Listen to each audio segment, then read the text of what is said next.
Assalamualaikum warahmatullahi wabarakatuh. Waalaikumsalam warahmatullahi wabarakatuh. Salam sejahtera bagi kita semua. Ketemu lagi CLC Channel.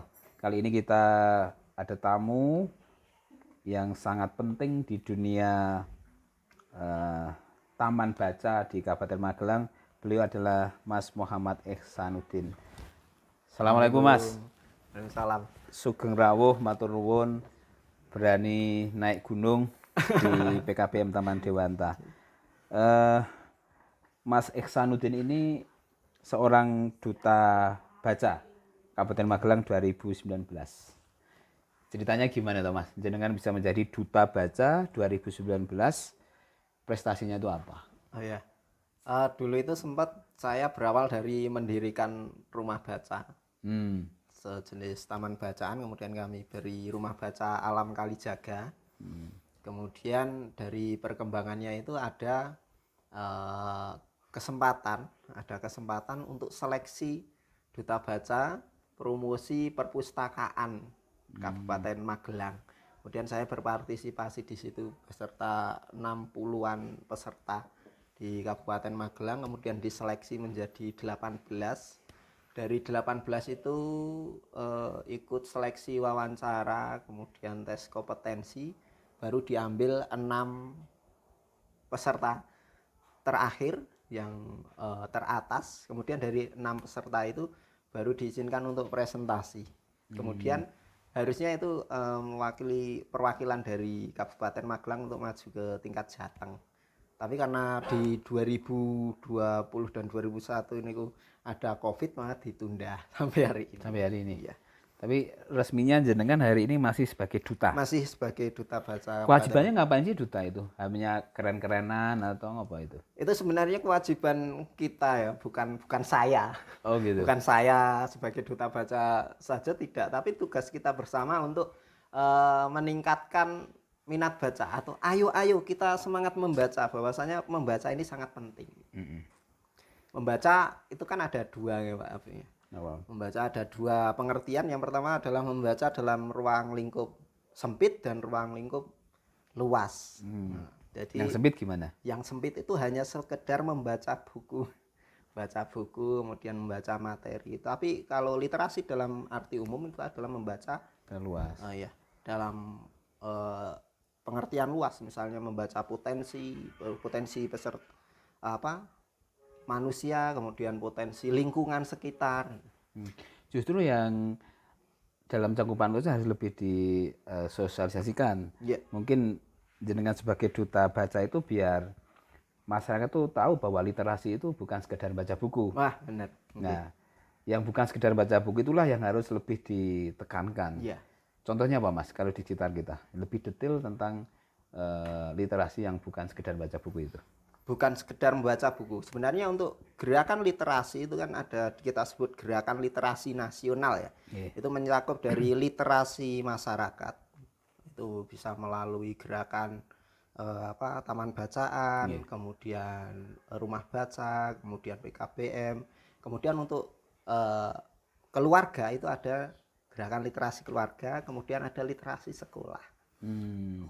Yang banyak kita dengar saat ini adalah literasi di tingkat masyarakat, literasi masyarakat atau gerakan literasi masyarakat. Misalnya di situ ada potensi tentang di dusun itu potensi alamnya indah sekali, seperti di mana di Keditan ya. Potensi alamnya luar biasa, kemudian bisa dibaca oleh pegiat literasi di situ, kemudian menciptakanlah wahana wisata. Wisata yang akhirnya nanti akan meningkatkan daya tarik atau profit penduduk di sekitar. Yang akhirnya tujuan utama dari literasi itu adalah meningkatkan kesejahteraan masyarakat. Gitu ya. Iya. Itu ya utamanya. Iya. Contoh kecilnya. Membaca yang dalam konteks luas gitu. Luas. Ya. Iya. Tapi kembali ke sedikit ya sebelum ke itu, saya agak tertarik dengan Taman Baca Alam Kalijaga. Jadi para CLC Channel ini Mas Ihsan ini punya semacam gubuk gitu di atas sungai, isinya buku. Kira-kira gitu ya. Mudah-mudahan nanti visualnya ada. itu asbabul wurudnya, Asbabul wurud. penyebab penjenengan bisa mendirikan sebuah rumah baca alam Kalijaga itu apa sih itu? Nggih. Pertama, kenapa kok kita dirikan taman bacaan di alam ya, lebih Nggih. dekat dengan alam. Nggih. Bahwasanya kalau kita lihat lingkungan, yang pertama adalah faktor lingkungan itu yang menyebabkan saya harus memilih suatu tempat yang strategis. Nggih. Kalau sekarang itu kan lingkungan di sekitar kita, di desa-desa itu sudah marak sekali dengan betonisasi, kemudian pembangunan pemukiman yang semakin padat. Sehingga lahan untuk bermain anak-anak ini sangat sempit sekali. Gitu ya. Berbeda ketika zaman dahulu untuk lari ke sana sini masih bebas. Tapi sekarang anak-anak sudah kesulitan untuk bermain.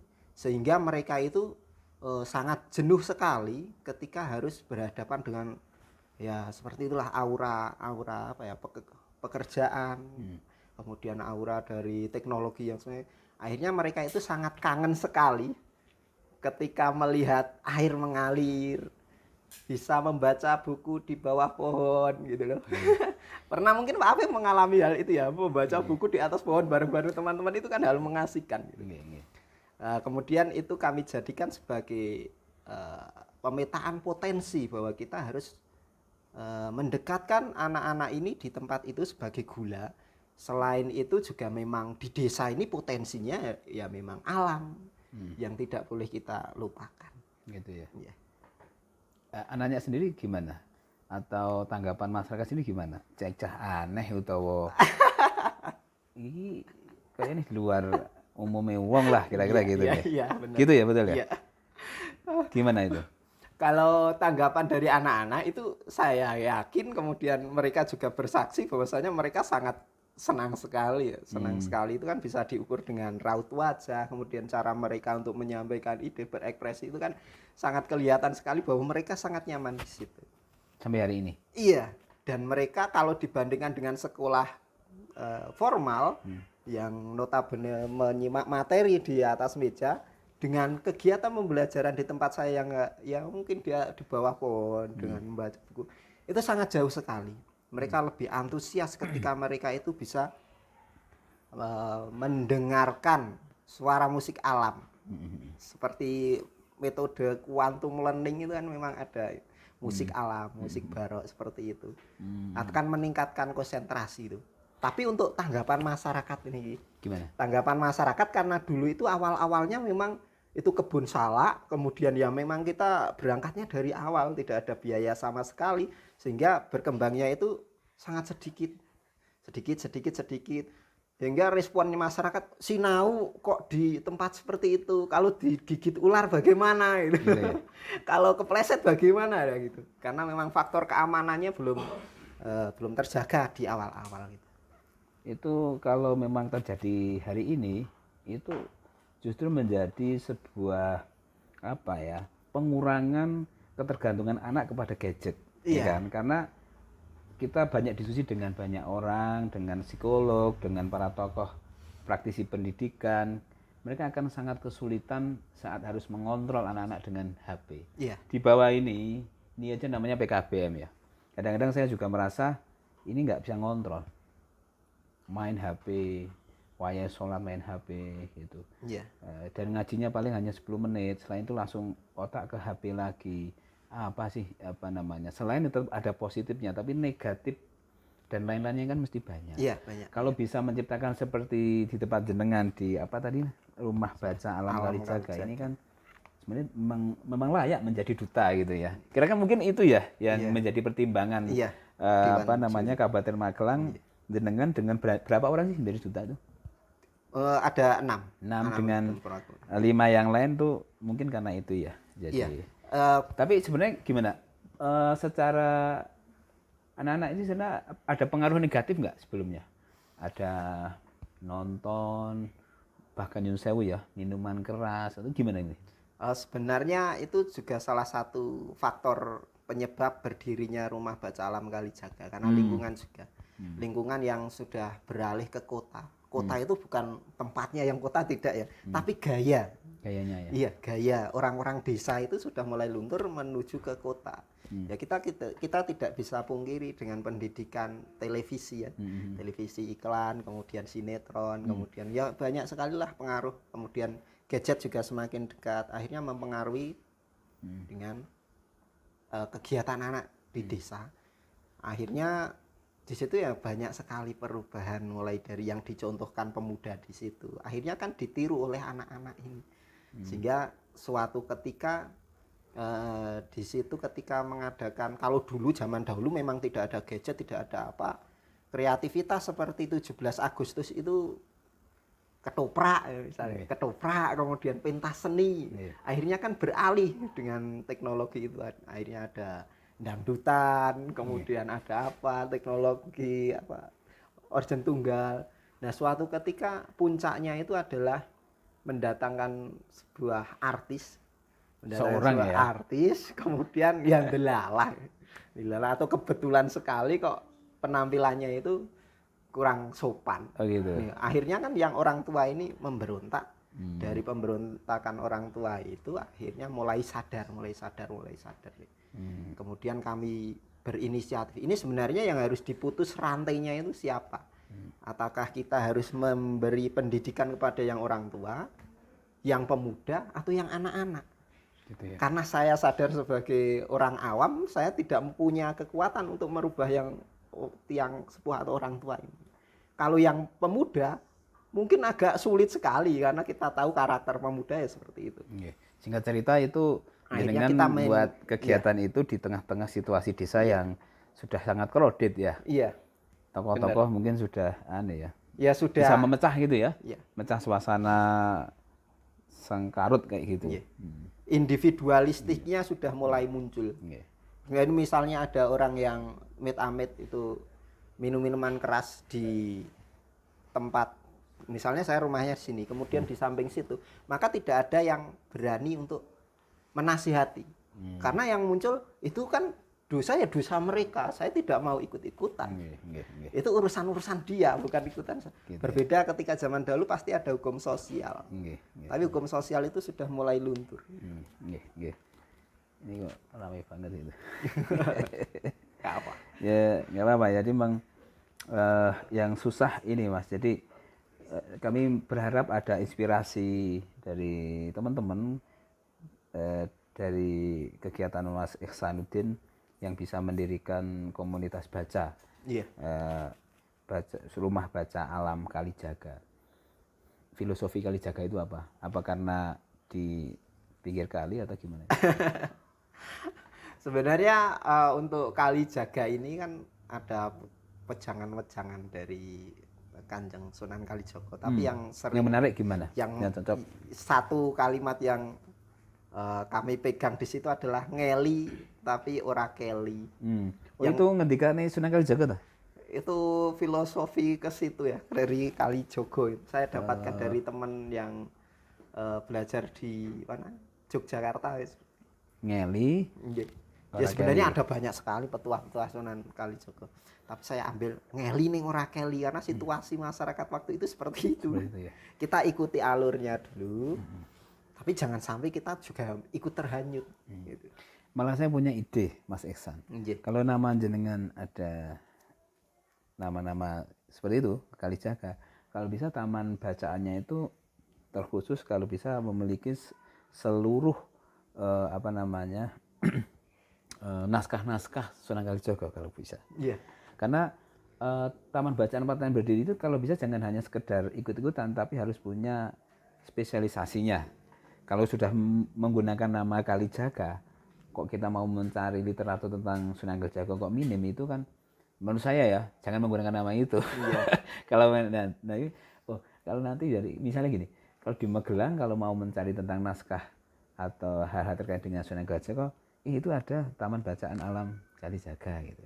Jadi kalau nanti literaturnya diperbanyak atau bagaimana, apapun dari manapun ya, bisa jadi online yang di print atau dari apa nggak apa-apa. Yang penting di sana tersedia banyak tentang naskah Kalijaga. Nih yang terakhir nih teman-teman, ini Mas Ihsan ini selain duta baca, dengar-dengar kemarin dihubungi Mbak Najwa Shihab ngapa ya? Iya, kenapa itu? Kayak saya lihat di jaringan itu kan video callan atau Zoom ya? Iya. Zoom dengan Mbak Najwa Shihab. Mbak Najwa ini juga sebagai duta baca, Duta Baca Nasional. Duta Baca tahun Nasional ini. tahun Iya. ini ya. 2 periode. Bisa sampai dihubungi Mbak Najwa itu apa tuh jenengan itu? Jaringannya gimana itu? Itu kan sebenarnya kemarin ada seperti mencari orang-orang yang berjasa di era pandemi. Jadi di tingkat nasional bekerja sama dengan Grab, itu panitianya Grab, kemudian Narasi TV milik Najwa Shihab, kemudian benihbaik.com milik Andi F. Noya, kemudian teman-teman penggerak seperti Alisa Wahid, kemudian dari Gus Doro Durian Kakung, iya, Gus Durian menjadi satu, terlibat di situ, mengadakan suatu kegiatan untuk mencari orang-orang yang berjasa di era pandemi. Judulnya adalah Pahlawan Warga. Kemudian dari seleksi itu alhamdulillah kami masuk ke nominasi itu. Nominasi atau langsung pengumuman sebagai pahlawan warga gitu? Nominasi. Terus tidak lewat seleksi dari beberapa tokoh itu. Dialognya yang menarik sama Mbak Najwa apa? Atau hanya ditanya-tanya? Yang paling menarik adalah ya semuanya menarik, tapi yang paling berkesan ada 3 tokoh. Mulai dari Najwa Shihab, Andi F. Noya, kemudian yang Alisa Wahid. Kalau Najwa Shihab yang pertama yang diangkat adalah ketulusan. Jadi pegiat-pegiat seperti itu tidak ada yang mendorong kecuali ketulusan, karena mereka tidak dibayar, tidak digaji gitu kan, tapi lera gitu. Kemudian untuk yang Andi F. Noya ini mengangkatnya luar biasa karena banyak sekali pegiat-pegiat seperti itu yang tidak expose.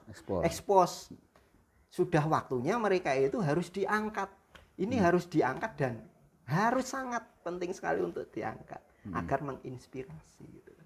Kalau dari Mbak Alisa dari jaringan Gus Durian apa ini yang menarik? Alisa Wahid itu saya sedikit lupa ya, tapi agak menarik sekali. Nanti bisa simak di videonya ada. Channelnya apa? Rumah Baca Alam Kalijaga, nanti ada beberapa. Sudah ada channel YouTube-nya Rumah Baca Alam Kalijaga. Alam Kalijaga. Ya. Nanti yang lebih lengkap lagi ada di Narasi TV masuk di Narasi TV-nya Mbak Najwa? Iya, di YouTube. Itu ada nanti. Ada ya. Jejak sejarah. Oke. Yang paling akhir ini Mas Ihsan, gimana ini dengan melihat Kabupaten Magelang tingkat literasinya baik itu dalam literasi yang sempit maupun luas. Sebagai duta baca Kabupaten Magelang, jangan mesti tahu data lah. Magelang itu sudah masuk ke level mana kalau di nasional? Coba. Sebenarnya kalau kita lihat minat baca, kita bicara dengan minat baca yang nyuwun ngapunten, itu kita tidak bisa mengukur secara langsung menjustis bahwa minat baca Kabupaten Magelang rendah, nggak bisa. Karena kedekatan buku dengan warga itu juga masih jauh. Bandingkan saja di kecamatan saya itu, di Kecamatan Gerabak ada berapa TBM, ada berapa perpustakaan, padahal ada sekian ratus dusun, gitu kan. Jadi buku itu sangat jauh dari masyarakat pertama itu. Kemudian kalau kita kejar lewat digital, ada berapa dusun saja yang jauh dari akses internet. Sekian banyak, ya kan. Sehingga perlu sekali bahwasanya kita memetakan mana yang butuh internet, itu harusnya yang per desa-desa kita dekatkan dengan internet, kemudian yang kota internet, kemudian untuk buku ini sebenarnya efektif untuk yang daerah yang rada pojok-pojok. Gitu ya. Iya, karena mereka sangat jauh sekali gitu. Kemudian kalau dilihat dari minat baca, sebenarnya daya minat bacanya luar biasa. Tapi untuk daya baca, daya baca kan berbeda ya. Daya baca itu lama ya. Iya, daya baca itu adalah tingkat membaca misalnya satu paragraf, ditanya isinya bagaimana. Itu memang lemah ya. agak kurang. Iya, karena kita dengar ya, itu memang nomor 2 dari bawah ya. Karena dari beberapa negara yang disurvei, kita juga membaca itu cepat lelah. Tapi kalau cerita itu sampai dini hari ya. Tapi membaca yang dalam hal-hal kayak gitu, makanya kan banyak anak yang termakan hoax. Bahkan orang-orang yang sudah dewasa. Karena apa? Karena daya bacanya nggak panjang. Kalau orang bisa punya daya baca yang cukup panjang, itu melihat berbagai masalah itu cukup selektif, realis gitu kan.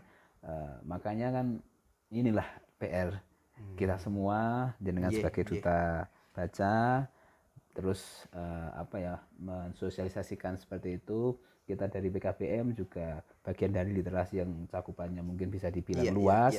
Kita juga ada literasi yang lain, ada sisi life skill, keterampilan juga bagian dari literasi itu sendiri.